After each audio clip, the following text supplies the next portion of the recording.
Biz ezami əməliyyatların çoxunu aşağıdakı 7 sual üzərindən dəyərləndirəcəyik. İlk öncə baxaq ki, ezami anlayışı nədir və növləri nədir?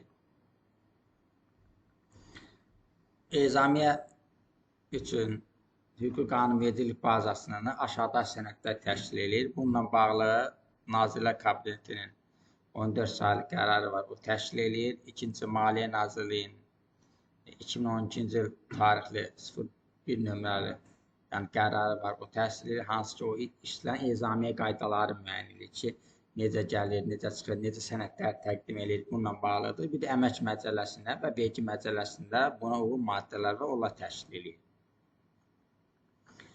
Görə ezamiyə nədir? Bax, bu isə artıq işlən ezamiyə qaydalarına olan, ezamiyə qaydalarına bağlı sənəddə əks etdirilir ki, ezamiyə nədir? Deyək, işçinin, yəni rəhbərin, şirkət direktorunun əmri ilə işçinin daimi iş yerini müəyyən edilmiş müddətdə xidmət tapşırığı yerinə yetirmək üçün başqa bir məkana ezam edilməsidir. Yəni, burada xüsusi olaraq bir məsafə, filan məsələsi yoxdur ki, filan məsafədən filan məsafə, belə bir meyar yoxdur. Həmçinin daimi işi yolda keçən və gediş-gəliş, məsələn, yol təmir edir. Bu gün burada olur, sonra başqa bir yerdə olur, məsəl üçün. Bunlar da qeyd olunur ki, xüsusən çöl şəraitində işlən xidmət gedişi ezamiyyət sayılır. Çünki onların artıq işi elədir. Sonra, adətən işçilər ezamiyyətə gedəndə rəhbər əmr imzalayır. Necə ki, işçini işə götürəndə əmri olan kimi, yəni əmr və nömrəli, tarixli bir əmr olan kimi, işçi də ezamiyyətə gedəndə bununla bağlı rəhbərin bir əmri olur. Və burada dəvət eləyən tərəf olur, hansı ki, hansı təşkilata gəlir, oradan bir dəvətnamə olur. Dəvətnamada müəyyən, məsəl üçün, qeydlər aparıla bilər ki, məsəl üçün, bu ezamiyyət şirkətin hesabınadır, yoxsa qarşı tərəfin hesabınadır, neçə gün olacaq, müəyyən digər şərtlərdə qeyd olunur. Həmçinin bu zaman ezamiyə vəsiqəsi verilir qarşı tərəfə. Mən o qarşıda praktiki nümunələrini göstərəcəm. Ezamiyə vəsiqəsi olan iki tərəf olur. Ön hissəsi olur, arxa hissəsi olur. Və orada yəni gediş yeri, təyinat yeri, nə zaman çıxdı, nə zaman qayıtdı, bu cür hamısı əks elədir. Xüsusən arxa tərəfdə o hansı təşkilata gedir, oradan çıxanda orada doldurulur ki, filan saatda çıxdı.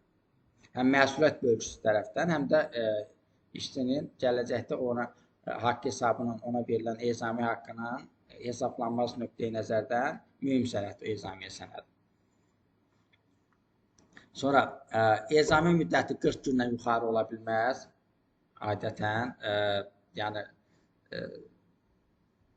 ancaq xüsusi hallarda rəhbərin tapşırığı ilə, məsəl üçün, bu, yəni, təftiş və yoxlanma olsa, bu qurtarılan kimi uzadıla bilər.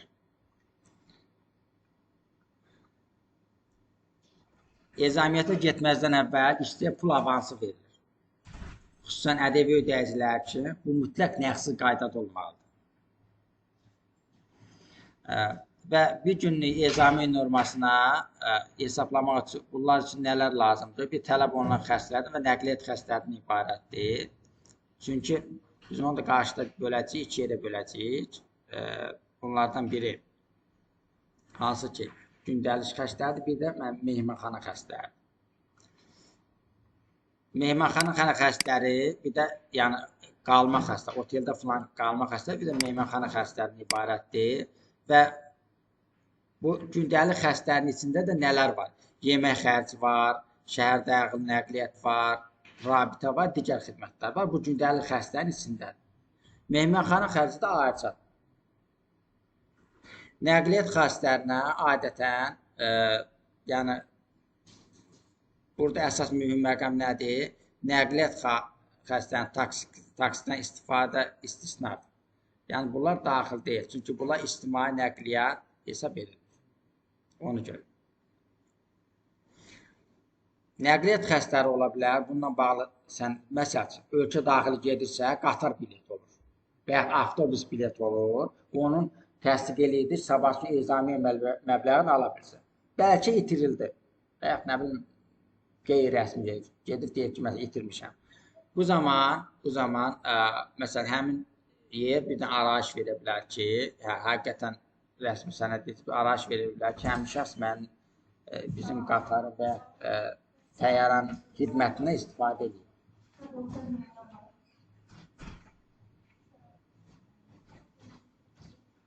Ezamiyyətdən qayıtdıqdan sonra 3 gün ərzində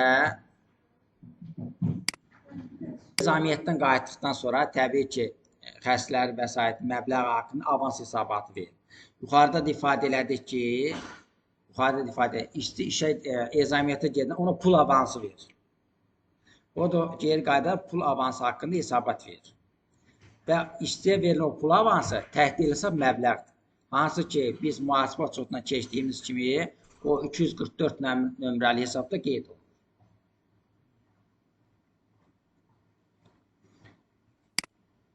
Və yenə də bu avans hesabatlarına alt sənədlər nələrdir? Təsdiq edici sənədlər. Oteldə qalma sənəd olur, qatar bilet olur, digər nəqliyyat xərclər. Bunun hamısı onun alt sənədlərinə tikilir. Ki, çünki o sənəd olmasa, o məbləği ona ya veriblərsə, artıq məbləği şirkətə qaytaracaq və yaxud verməyiblərsə, az verəcəklər. Yenə deyim, ədəbi ödəyicinin diqqətli olmaq lazım, nəqsi qaydada çözülməlidir. Respublika ərazisində daxili ezamiyyələr, yəni bunun hamısı ezamiyyətə gələn ezamiyyə vəsiqəsində qeyd olunur. Ezamiyyə vəsiqəsində qeyd olunur. Məsəl üçün, bir ezamiyyət daxil müxtəlif yerlərə dəyərsə, məsəl üçün, getdi İsmaillə, oradan da Qəbəliyə, məsələn, yaxın. Bu zaman müxtəlif yaşayış məntəqələri ezam olunduqda, hər məntəqədə də gəlmə-getmə gün haqqında məlumatlar ezamiyyədə arıza əks elətdirilir. Region əks göndərilir 200 rayona. Hər birində arıza qeyd edilməlidir. Xarici ölkələ ezamiyyətlər də ola bilər. Bu zaman ezamiyyə vəsiqəsinə ehtiyac olmur. O zaman xarici pasport giriş qeydi kifayətdir. Xarici pasportda giriş-çıxış qeydi, yəni möhürlə təsdiq olunur. Artıq onun iskanı lazımdır. Yenə də xarici ezamiyyədə gedib, daxili ezamiyyədə olduğu kimi şirkətin daxili əmri lazım olur. Necəsə işçi işə götürüləndə olduğu kimi. Təbii ki, əmrdə haraya ezam edildiyi göstərilir, nə üçün ezam edildiyi göstərilir. Ola bilər ki, yazılar ki, kommersiya əlaqələrin qurulması və yaxud nə bilim, təcrübə mübadiləsinin aparılması. Və orada da həmçinin əmrin nömrəsi və tarixi mütləq göstərilməlidir və möhürlü və imzalı. Ezamiyyələrin hamısının toplandığı bir kitab olur. Buna deyirlər ki, ezamiyyətin çoxu kitabı və ezamiyyə kitabı. Çünki yəni, elbi ki, giriş-çıxış məsələləri, hansı tarixdə gedib, kim gedibdir, hansı məqsəd üçün gedibdir, imzalı hamısı bir kitab olur. Ezamiyyətlərin çoxunun əks olunduğu kitab. Əsas orada sənədin məsələn nömrəsi qeyd. Hansı ezamiyyə sənədin nömrəsi olur təbii ki. Onun nömrəsi ezam edilən təşkilatın adı hamısı qeyd olur. Ki, rahat oluna baxa bilsinlər ki, hara gedib. Necə?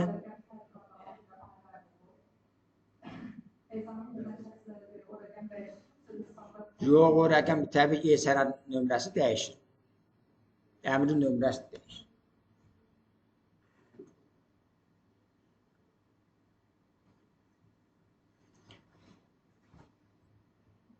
Təbii ki, işçi ezamiyyətdə olanda onun əsas iş yeri və orta əmək haqqı saxlanılır. Bu nə deməkdir? Bu deməkdir ki, işçiyə ödənilən, yəni əlavə haqq əmək haqqı ilə əlaqəsi yoxdur. Bu əlavə bir haqq. Niyə? İşçi öz rahatçılığından keçir, başqa bir məsafəyə gedibdir, əlavə bir işlər görüb, daha artıq yük götürübdür. Bildiniz mi? Bunun əmək haqqına aidiyyəti yoxdur. Bu məzuniyyətlə deyil, məzuniyyət əmək haqqı üçün bu belə deyil. Bu əlavə bir haqqdır və müəssisə də bunu xərcə siləcəkdir. Və bundan da vergi filan tutulmur. Sosial sığorta haqqı da tutulmur.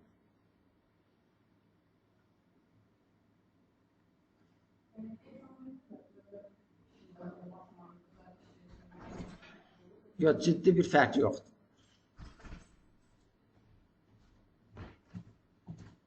Xırda istisnalı ola bilər, ciddi bir fərq yoxdur.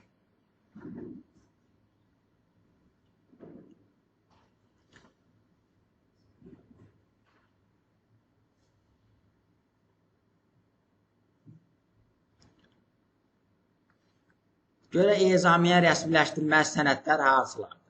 Ölkə daxili ezamiyyələr və ölkə xarici ezamiyyələr var. Dəvətnamə olur təbii ki, qarşı tərəfdən və yaxud əməkdaşlıq müqaviləsi ola bilər. Məsələn, dəvətnamə nə zaman ola bilər? Məsəl üçün, universitetdən bir işçini çağırırlar, dəvət olmaq çağırırlar konferansa filan. Orada xüsusi əməkdaşlıq müqaviləsinə ehtiyac yoxdur. Tədbirə filan, nə bilim, sərgiyə məsəl üçün. Və yaxud şirkətdən çağırırlar. Ancaq əməkdaşlıq ondan artıq konkret ortada bir təcrübə mübadiləsi deyim ki, və yaxud bir ortaq bir layihə mi deyim, bu məsələlər var. Adətən ikisindən bir ikisi olsa lap yaxşı, elə şey ola bilər, ikisi də ola bilər. Ezamiyə üçün əmr, ardıcıllıq belə gedir. Ezamiyə üçün əmr imzalı şirkət rəhbəri tərəfindən ezamiyə ödənişi kassadan da ödənilən kassa məxarici qəbzi əsasında bankdan da ödənilən bank ödəniş tapşırığı əsasında həyata keçirilir. Nəqliyyat xidməti haqqında sənəd olur. Yəni, tutaq ki, qatar biletin keçir, qatar bilet, təyyarə biletin keçir, təyyarə bilet məsələn. Ezamiyə vəsiqəsi olur. Bu ölkə daxilici mütləqdir. Bəli, gələcək. Hamısı onun içindədir. Bütün xərclər ezamiyanın içərisindədir. Qalma xərci də, gündəlik xərclər. Gündəlik xərclərdə nələr daxil edir? Qida xərci, yemək xərci, rabitə xərci, hamısı da daxil. Təsdiq edici sənədlər, mehmanxana çeki, yəni bunlar, məsələn, və təyyarə bileti və s. Ezamiyanın uçotu kitabı və avans hesabatı. Bu təsdiq edici sənədlər gətirəndə, həqiqətən mən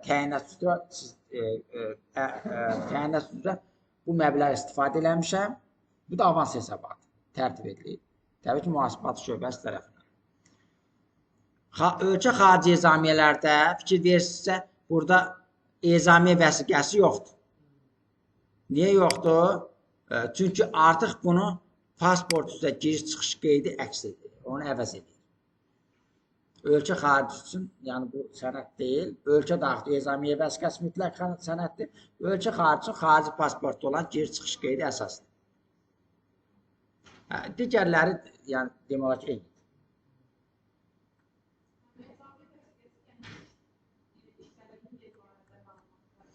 Əmr bu cürdür. Əmrin forması, məsəl üçün, mən bunu internetdən götürürəm. Belə bir əmrdir. Yazılır ki, yəni, burada təyinat yazılır. Və orada da əmrin nömrəsi yazılır, tarix yazılır, hansı şirkətin adı yazılır. Burada da imza atılır. Əmrlə tanış oldum, şirkətin imza atılır, bir də işçi imza atılır. Bəlkə işçi o əmrin məzmunundan razı deyil. Ezamiyə vəsiqəsi, siz dediyiniz kimi. Ön hissəsi olur, arxa hissəsi. Görürsünüz, yazır 23 nömrəli ezamiyə vəsiqəsi. Burada artıq kim, filan şirkətdən filan kəs, direktor müavini filan kəs, məsəl üçün, ezam olduğu təşkilatın artıq adı yazılır. Bəli, hədə... Yox, hədə ezam... Yox, adi bir şeydir, kağızdır. Yazılır. Ön hissəsi belədir, bu xətdən aşağı isə onun, yəni, arxa hissəsidir. Və təbii ki, burada təşkilatında möhrü filan olur. Arxa hissəsi də budur, görürsünüz, hansı tarixdə gedibdir, hara gedibdir, imza və qayıtma tarixindən belə hamısı yazılır. Təbii ki, saatdan belə hamısı qatar biletini və avtobus biletini yazılır, filan saatda çıxır, filan saatda qayıtır. Bəli, ancaq kiçik və orta sektorda adətən insan resursları ştatı olmadığından görə adətən bu işlər mühasiblər görür. Ona görə bilməyiniz lazım. Bu da ezamiyyənin üzrə qeydiyyat kitabı. Yəni, burada yazılır filan kəs, ezamiyə vəsiqəsi nömrəsi, müdürdür və ya təsdiq şəxslər işçinin ezam edildiyi təşkilatın adı, faktiki ezamiyə xəstələri, ezam ediləndə şəxsin imzası.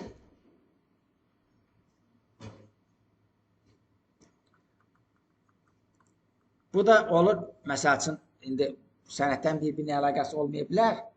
Bu da onun nədir? Avans hesabatıdır. Ki, məsəl üçün, hara gedibdir? Dəmir yol biletinə, məsəl üçün. Bu qədər gedibdir mehmanxana xəstələrinə. Bu qədər gedibdir. Bu cür bir avans hesabatı olur.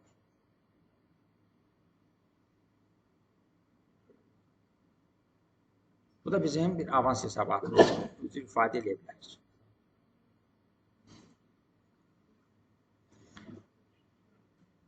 Biz yuxarıda ifadə elədik ki, ezamiyə normaları var. Bir də işçilərin ezamiyə qaydaları var. Respublika daxilində ezamiyələr necə həyata keçirilir? Yuxarıda ifadə müddəti adətən 5 gündən artıq olmalı deyil. Məsəl üçün, işçilərin tabiəçilik qaydasında yuxarı təşkilat ezamiyyəti ola bilər. Məsəl üçün, bankın bir filialından digər filialına şəxs gedir. 5 gündən artıq deyə bilməz. Rəhbərin sərəncamına əlavə gün artırıla bilər. Bir günlük normasında kim müəyyən eləyir? Nazirlər Kabineti. Deyir ki, bir günlük normaya görədir. Bununla deyir ki, 70% mehmanxana xəstələrdir. 25% yemək xəstələrdir.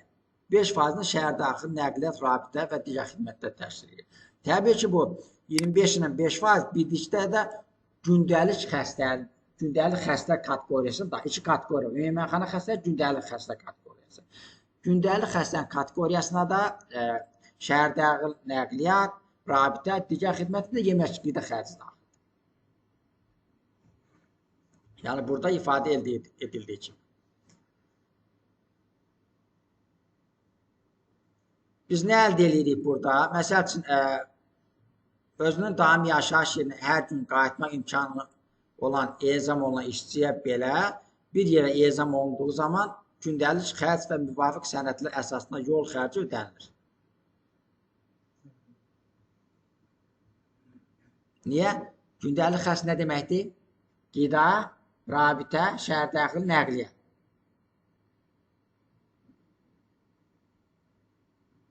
Yol xərci. Bax, demir mehmanxana xərci. Niyə? Düz qalmır axı orada. Bəli. Gedib qayıdır. Qalmır. Gedib qayıdır. Bax, belə bir şey mümkün. Yəni, şərt deyil ki, qalsa, təbii ki, mehmanxana 70% mehmanxana xərci gələcək onun üstünə. Elə bil ki, nə Allah 30% gəlir. Biz buradan bu cür düsturlar əldə edə bilərik. Ölkə daxil ezamiyə xərcinin bir günlük norması 70% mehmanxana xərcidir, 30% gündəlik xərcdir. 30% gündəlik xərcinin içində nə var? Yemək, şəhər daxil nəqliyyat, rabitə xərcləri və digərləri bura daxildir. Ezamiyə xərcləri əvəzinə hər gün üçün verilən məbləğ 20 manat təşkil edir. Bu nə ilə bağlıdır yoldaşlar? İndi onu göstərəcəm. Yuxarıda keçdi. Təbii ki, nəqliyyat xərcləri ancaq təqdim edilən sənədlər əsasında ödənilir. Çünki bəlkə o qeyri-rəsmi gedibdir, bəlkə sənədi yoxdur, bəlkə itibdir. İtibsə arayış gəlir. 20 manat nədir?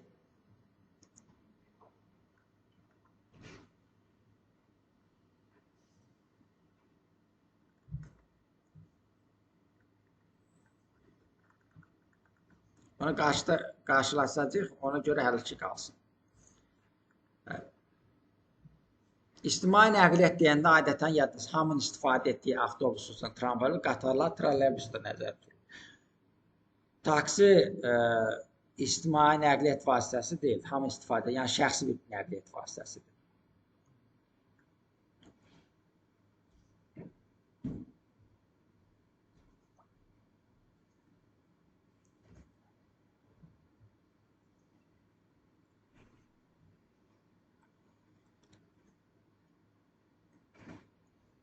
Məsələn, büdcədən maliyyəsinin təşkilatlar ola bilər.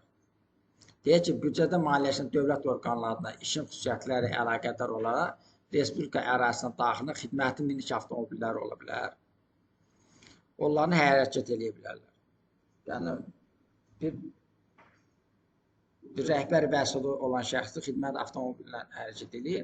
O zaman nə olacaq ona? Aylıq yürüyüş həddindən artıq yol qət etdiyi təqdirdə bu vəsaitlər hesabı nəqliyyat xərci kimi ödəniləcək. Təsdiq edici sənəddə təsdiq edildiyi təqdirdə. Təbii ki, orada iskondometr olur, orada göstərir. Bir də yanacaq xərci olur. Yanacaq sənədi olur. Və ya xüsusi kart ola bilər. Ona verilə bilər ki,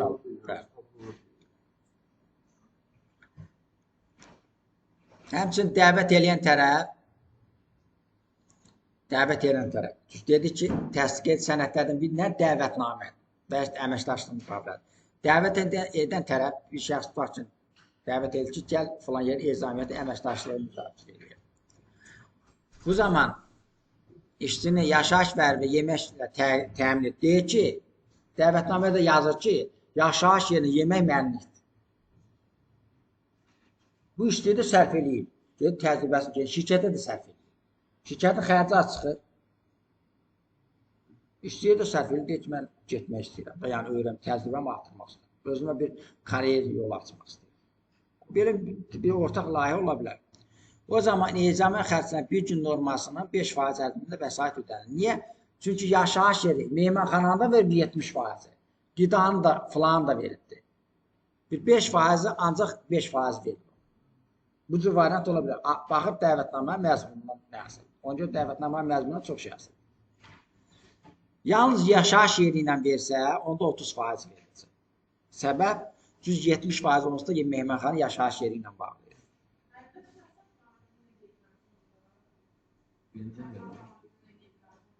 Tamam dedim da.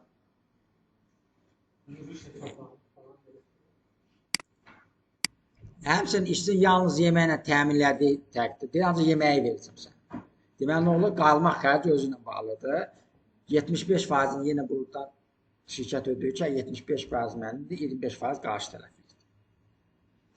Biz burada nə əldə edirik? Biz buradan əldə edirik yaşayış yeri və yeməklə təmin edildiyi halda işçiyə ödənilən məbləğ ezamiyə məbləğin 5%-dir. Məbləğ nə qədər olur? İndi ondan görəcək. Bir günlük norma və yaxud yalnız yaşayış yeri ilə bağlı olanda 30%. Niyə? Artıq meymanxananın özü ödəyir. Otel falan özü ödəyir. Yalnız yeməklə təmin eləyəndə də yenə 30%.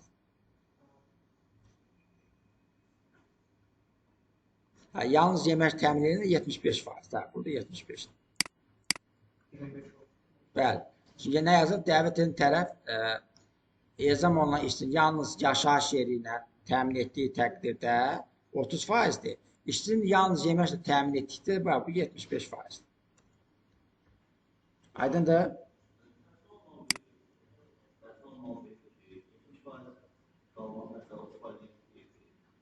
Yox, 70 qalmaqdır. Bəli. Yox. 70% meymanxana xərcləridir, 30% gündəlik xərcləridir. Onun içində yemək, rabitə, nəqliyyat xərci. Bu da bizim Bakı şəhər üzrə 125 manatdır. Naxçıvan şəhər üzrə məsələn 100 manatdır. Gəncə üzrə, Gəncə-Sumqayıt üzrə 95 manatdır. Digər üzrə 90 manat. Fikir verirsiniz, burada 87 manat 50 qəpik hardan 125-i vur 70-ə. Burada da yenə 125-i vur 30-a. Bu gündəlik xərclər. Aydındır?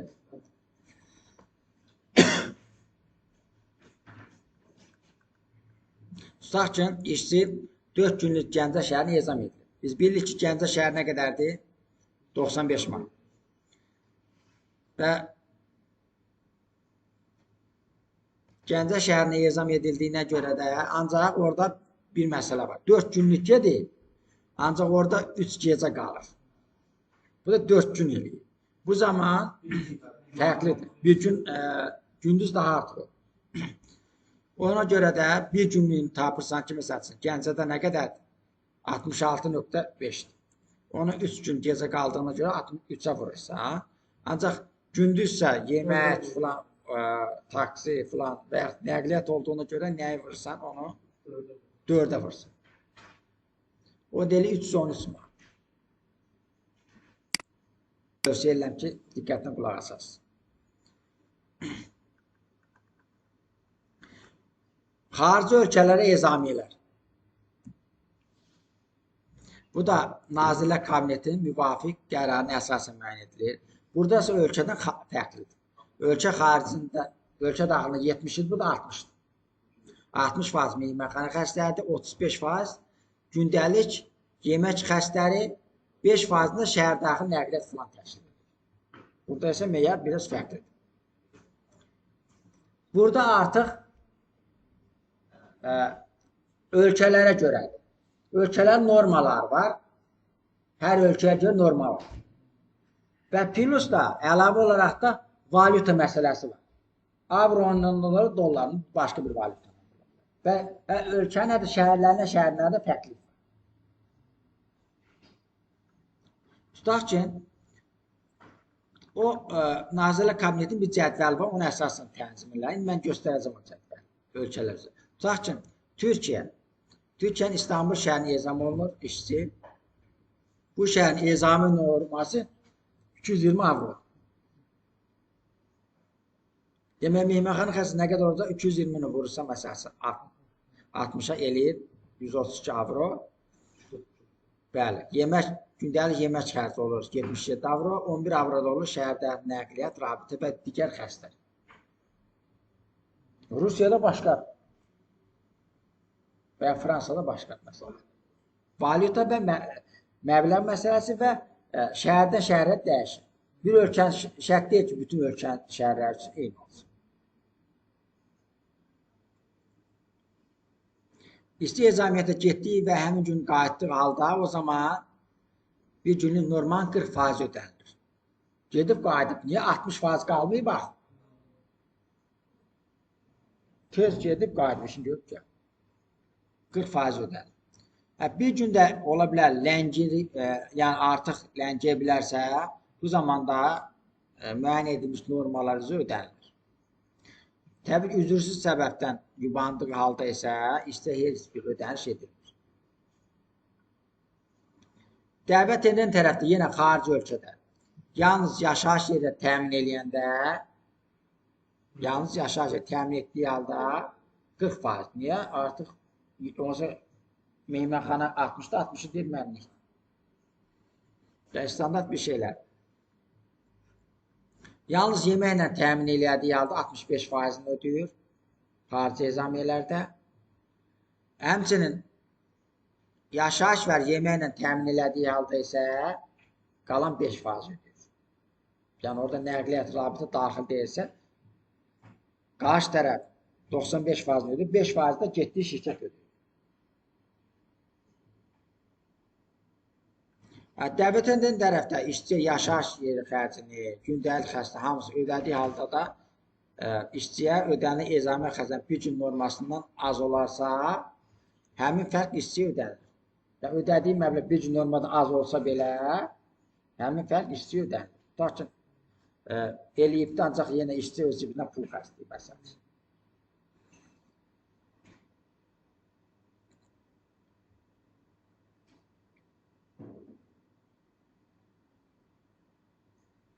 Biz burada nə əldə edirik? Yalnız yaşayış yeri ilə təmin etdiyi hallarda 40%-dir. Yalnız yeməklə təmin etdiyi halda 65%-dir. Yaşayış yeri və yeməklə təmin etdiyi hallarda isə 5%-dir. Xarici ezamiyyələrdə budur. Tutaq ki,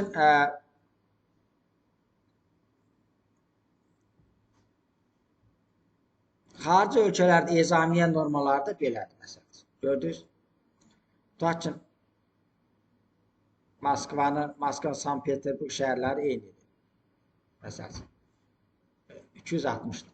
Adət digər şəhərlər neçədir? 170-dir. Bu şəhərlər geçsən 260-dır. Və yaxud Tacikistanın geçsən 140 da ola bilər, 165 da ola bilər. Məsələn, Daşkentdən sırf geçsin Özbəkistana 180, digərlərini geçsin 140. Bu da ezamiyyət normalı haqqında, yəni Nazirlər Kabinetinin qərarındadır. Mən hər bir linkində fayla yerləşdirmişəm. Yəni üzərinə yəni qeyd eləməklə internetdən daxil olub baxa bilərsiniz. Məsəl üçün, bax qeyd elədik Türkiyə üzərindən. Gördünüz, İstanbul olduğuna görə 220. Ancaq Ankara'ya gəlsə 200'dür. Digər şəhərlərə gəlsə 180'dir. Avro üzərindən də var, dollar üzərindən. Ölkələr üzrə fərqlidir.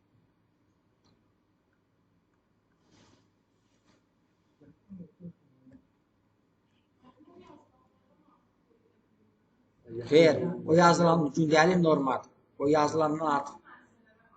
Bəli, yox, xaricə getsə işçi, gündəlik norma bu qədərdir. Özü ölçümdən, əlavə xərc bu qədər düşür.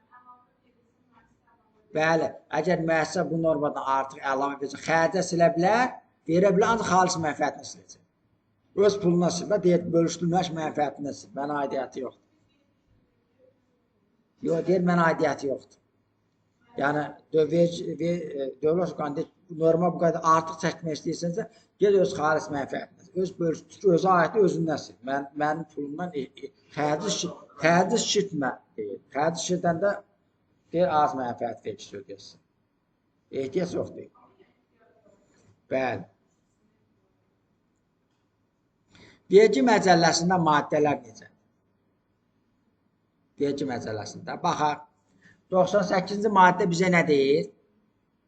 Deyir, fakt kimi ezamiyə xərcləri işgüzar və digər işgüzar xərcləri əvəzi ödən gəlirə daxil deyil. Gəlirə daxil olma nə deməkdir? Yəni, sən gəlirin deyilsə, əmək haqqı gəlirin deyilsə, bundan da vergi tutulmur, sosial sığorta haqları tutulmayacaq. 102-ci maddə deyil, kompensasiya xarakterlidir. Çünki gəlir vergisini azad olma və güzəştlər, yəni 102-ci maddə var. Orada deyil, fiziki şəxslər kompensasiya xarakterli aşağıdakı ödəmələri azaddır. Deyir ki, nə deyir? Ezamiyə xərcinin əvəzində verilən əlavə vəsaitin qanunverici nəzərdə tutulan məbləğ. Həmçinin ezamiyə xərcləri məbləğlərdir. Bunlar azaddır. Çünki buna kompensasiya xarakterlidir. Ödənişdir. Xərc deyil. Xərc deyil, o bir tərəf. İşçi tərəfinə ödəniş. Kompensasiya xarakterli olduğuna görə bununla bağlı əlavə bir şey tutulmur. Gəlirlərin əldə edilməsi ilə bağlı olaraq vergi yenə deyir ki, təsdiq edici sənədlər olmasa, müvafiq təsdiq edici sənədlər olmasa, eləmi? Mehmanxana xərcləri müəyyən edilmiş norması da 50% gəlirdən çıxılır. Gedib qalmışsa, ancaq sənət yoxdur. Bəli, 50%-in, yəni, xərcə silə, 50% artıq xərcə silə bilməz.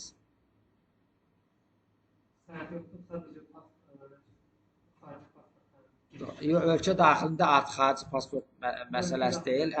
Ölkə daxilində, təbii ki, ölkə daxilində, nə yazıb?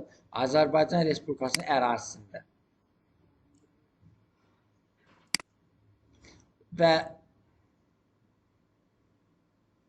bu cama mehmanxana xərclərini eləsən də belə, yəni xərci yoxdursa, sənədi yoxdursa, 50% maksimum, yəni fazla gəlirdən çıxa bilər, 50% çıxa bilməz.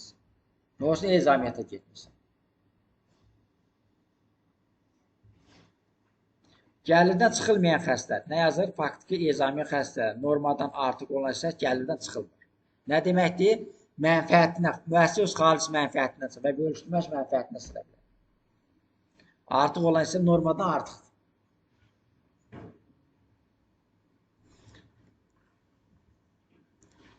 Əmək məcəlləsində nə deyil? Görək, tərifi necə verir əmək məcəlləsi? Deyir ki, ezamiyyəti 9-1-ci maddə necə tərif? İşə götürən əmr sərəncamı əsasında. Biz buradan başa düşürük, ifadə elədiyimiz kimi mütləq əmr olmalıdır. İşçi müəyyən edilmiş müddətdə, təbii ki, orada müddəti qeyd edilir, hansı müddətə kimi başqa bir iş yerinə işə götürən qanuna uyğun tapşırığını yerinə yetirmək üçün getməlidir. Adi yuxarıda da qeyd elədiyimiz kimi tərifi bu cür əmək məcəlləsində. Çünki bunlar hamısı bir-birinə əlaqəli qanunverici sənədlərdir. Əmək müqaviləsində nə deyir? Deyir ki, müvafiq icra hakimiyyəti orqanı tərəfindən təsdiq edilmiş ezamiyyət xəst normalarının az olmayan məbləği ezamiyyət xəstlərini almaq. Nə deməkdir? Yəni normasını da almalısan. Müəssisə xüsusi təsdiq edici sənəd namus qaydasındadsa, onu artırıb əksiz də bilməzsin.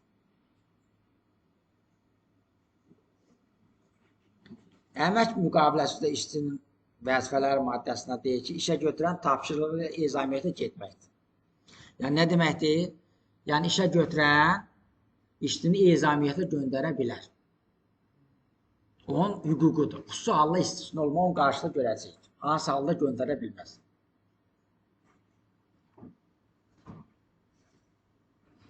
Gözü burada yazır ki, işçiləri ezamiyyətə göndərmək. İşə götürən əsas hüquqlarından. İşçi də ezamiyyətə göndərilirsə getməlidir. Əmək müqaviləsində xitam verilən hallar ola bilər. İşçi məzuniyyətdə və ezamiyyətdədirsə, ona yəni əmək müqaviləsində xitam verilə bilməz. Aydın oldu? Ezamiyyətdədir işçi. Ezamiyyətdə olan əmək müqaviləsində xitam verilə bilməz. Və ya məzuniyyətdə.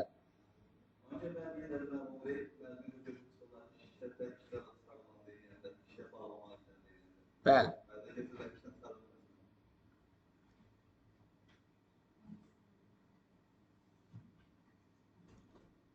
Maddə 175-də deyək ki, əmək məsələləri, əmək haqqının tutulmalarına yol verilən hallar hansılar?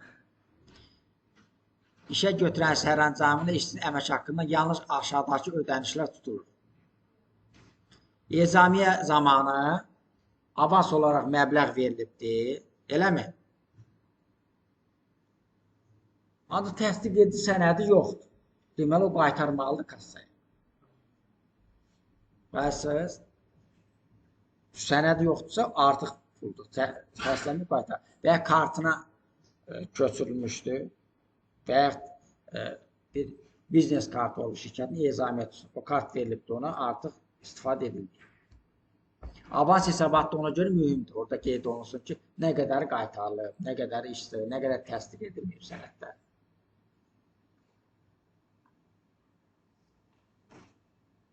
İşçinin yenə ifadə elədiyimiz kimi, yuxarıda ifadə elədiyimiz kimi orta əmək haqqı saxlanılır.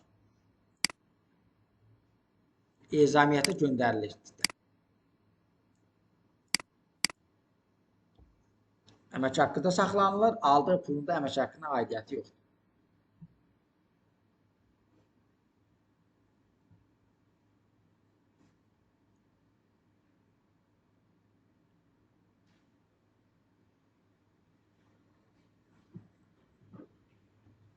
Məsələn, nələr qadağan? Qadınlar gecə vaxtı yerinə yetirilən, qadınlar tərəfindən gecə vaxtı yerinə yetirilən işlər ola bilər. İstirahət günlərində işə cəlb edilməsi ola bilər. Habelə ezamiyyət məhdudlaşdırılmasına bağlı əmək məcəlləsi bizə nə deyir? Hamilə qadınlar 14 yaşına qədər uşaq olan şəxslərdir. Eləmi? Bunlar ezamiyyəti ancaq həkimin yazılı, yəni razılığı ilə həkim kağızı əsasında göndərilə bilər. Əks halda göndərilə bilməz. Yəni, digər hallarda da elə bir problemlər yoxdursa göndərilə bilər.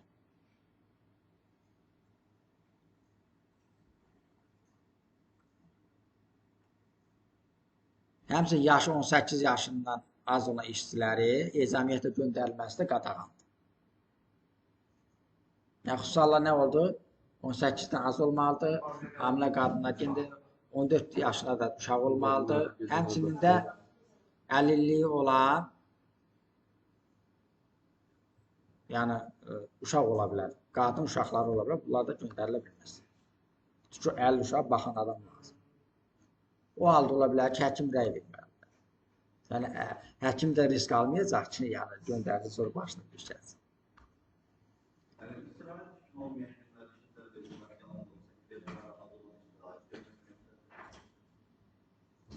Necə?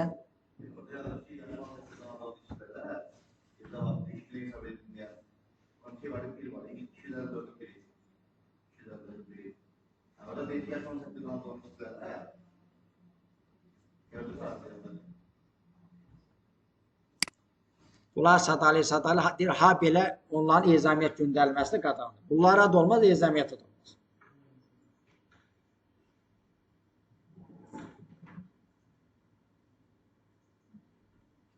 Məsəl üçün, burada deyək ki, işə götürən işçini xarici ölkəyə ezamiyyətə göndəribdir. Xarici ölkədə olan işçi 20 yanvar Ümumxalq 100. günündən bağlı olaraq beynəlxalq konferansda iştirak edibdir. Beynəlxalq konferansda 20 yanvara təsadüf etdiyindən işə götürən işçiyə Azərbaycan Respublikası Əmək Məcəlləsinə əsasən uyğun olaraq əmək haqqı və əmək haqqı əvəzində istirahət günü verməlidir. Çünki istirahət vaxtı işdə olur. Ezamiyyətdə də olsa bilər.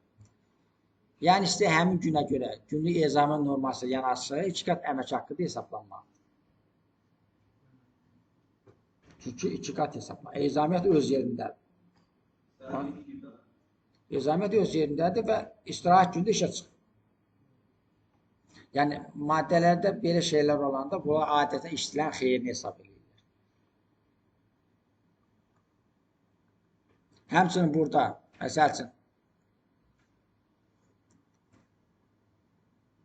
burada da bu ikinci nümunədə bunun kimi. İndi davam eləyək ezamiyyənin müxabiləşməsi ilə bağlı.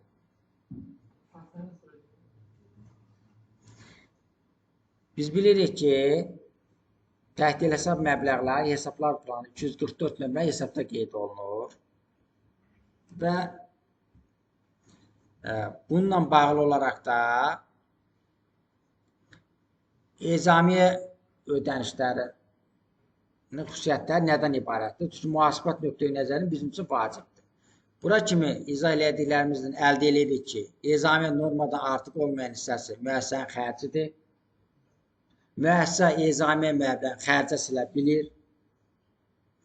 İkinci əldə elədik ki, əmək haqqı işçinin əmək haqqı gəlirinə daxil deyil. Daxil olmaması səbəbindən və kompensasiya xarakterli ödəniş olması səbəbindən sosial sığorta haqqı və vergi tutulur.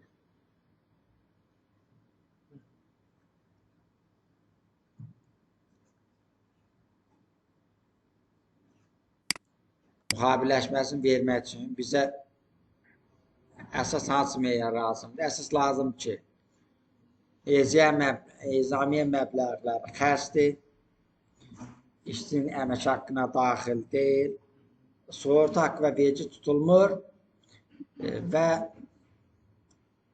avans məbləğidir. Təhdil hesab məbləği. Niyə? Niyə avans məbləğidir? Çünki mən öncədən ona avans vermişəm, hələ o gedib işi 3-5 günlük gedib o işi yekunlaşdırıb geri qayıtmır. Yəni o faydası mənə qayıtmır. Və hesablar planda da 244 nömrə təhdil hesab məbləğləri də içota alınır. Yəni avans məbləği də ezamiyyə məbləği təhdil hesab məbləğidir. Həmçinin başqa xidmət mal alışı üçün də işçiyə verilə bilər ki, ofis ləvazimatı al. Bu da təhdil hesab məbləğidir. Məsəl üçün, bunun birini qoya bilərsən 244 nömrə 1, günlü də subhesab kimi. Birini qoya bilərsən 244 nömrə 2. Və yaxud qoyarsan ki, məsəl üçün, və yaxud subhesab kimi qoyarsan 244.1 mörtəzə yazarsan ki, məsəl üçün, ofis ləvazimatları üçün 244 nömrə 2 qoyarsan ki, ezamiyyə üçün. Bu artıq müəssisəyə fərqlənir. Tutaq ki, müəssisənin xalis mənfəəti olubdur 5000 manat. Mən bunu niyə öncədən verirəm ki, hesabı bərabərlik qurmaq üçün. 2025-də və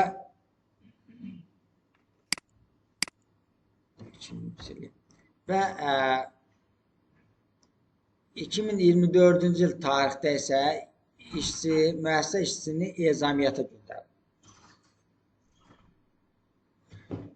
Və 2000 manat məbləğində də pul verir. Təbii ki, burada rəqəmlər fərqli şərtidir. Ezamiyyət bitdikdən sonra da işçi tərəfindən 500 manat ezamiyyət xərcinin sənədi təqdim edilmir. Məsəl üçün, tutaq ki, nəqliyyat xərci, digər xərclər təqdim edilmir. 1500 manatında sənəd təqdim edilir. Biz ilk öncə baxaq görək ki, bunun müxabiləşməsini əmələ jurnalı necə verəcək? Adi qaydada yazacaq ki, bu bizim ilkin başlanğıcımızdır. Necə? İlin sonuna bizim xalis mənfəətimiz olub 5000. Təbii ki, o harada yerləşir? Bank hesabına yerləşir. Çünki xalis mənfəət kapital hesabı, bank hesabı, aktiv hesabı. Biz təhdid eləsə məbləğ kimi verməyin öz avansdır və aktivlərin yer dəyişməsi əməliyyatıdır. Necə ki, pul verib mal da alsaq, pulu borca da versək, pul verib nəqd avadanlıqda alsaq, bu olur aktivin yer dəyişməsi. Həmçinin təhdid eləsə formasında da verilən məbləğdə, yəni nədir? Aktivin yer dəyişməsidir. Artıq təhdid eləsə məbləğ vermə nə deməkdir? Yəni, işçinin cibində müəssisənin bir əlavə bir hesabı var demək, bir kassa və ya bank hesabı var demək. Və kartla da verilə bilər, bu nə kassadan da verilə bilər. Artıq işçiyə 2000 pul olub, o 2000-in 1000 manatın, 1500 manatın sənədini təqdim edibsə, sənədini birlikdə etsə nə olacaq? Təhdid eləsə məbləğ əks yazılış verəcək, onu siləcək nəyə? 711.5.1-ə, məsəl üçün, ezamiyə xəstəliyi və yaxud 721.5.1-ə siləcək. Ezamiyə xəstəliyini siləcək, qalacaq 500 manat. 500 manatın sənəd təqdim edilmədiyin görə ona təkrarən əks yazılış verəcək və xalis mənfəətimizə isə debit yazılışı verəcək. Niyə? Çünki xalis mənfəətin